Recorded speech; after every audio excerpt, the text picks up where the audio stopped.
عورت کے دودھ میں روٹی کا ملیدہ بنا دیا گیا اور پھر اس ملیدے کو بچے کو کھلایا تو اس کا کیا حکم ہے؟ چنانچہ اگر عورت کے دودھ میں روٹی کے ٹکڑے چور کر کے، بکا کر کے، مہین کر کے، باریک کر کے، ملیدہ بنا کر کے بچے کو کھلایا جائے اور اس میں دودھ کا مزہ برقرار ہو تو اس سے بھی حرمت رضاعت ثابت ہو جائے گی۔ چنانچہ فتاوی تاطرخانیہ میں ہے، اذا سرد له خبزا فی لبنها حتی نشف الخبز ذالک ثم اطعمه ایاہ ان کان طعم اللبن یوجد فهو رضاع۔ یہ فتاوی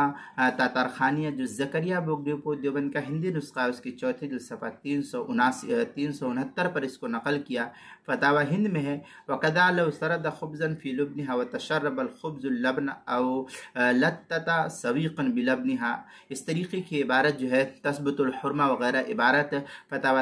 ہندیہ کی پہلی جلد صفحہ 344 پر اس کو نقل کیا ہے۔ البحر الرائق میں ہے، وَيَدْخُلُ فِي الطَّعَامِ الْخُبْزِ وقال المصنف في المستصفى انما يثبت التحریم عنده اذا لم يشربه، اس طریقے کی عبارت جو ہے البحر الرائق جو کوئٹہ کا چھپا ہوا نسخہ اس کی تیسری جلد صفحہ 228 پر اس کو نقل کیا ہے۔ فتاوی شامی جو اس کی چوتھی جلد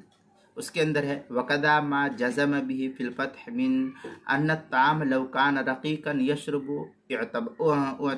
اعتبرنا غلبۃ اللبن ان غلب وَأَثْبَتْنَا الْحُرْمَةَ، اس طریقے کی عبارت ہے فتاوی شامی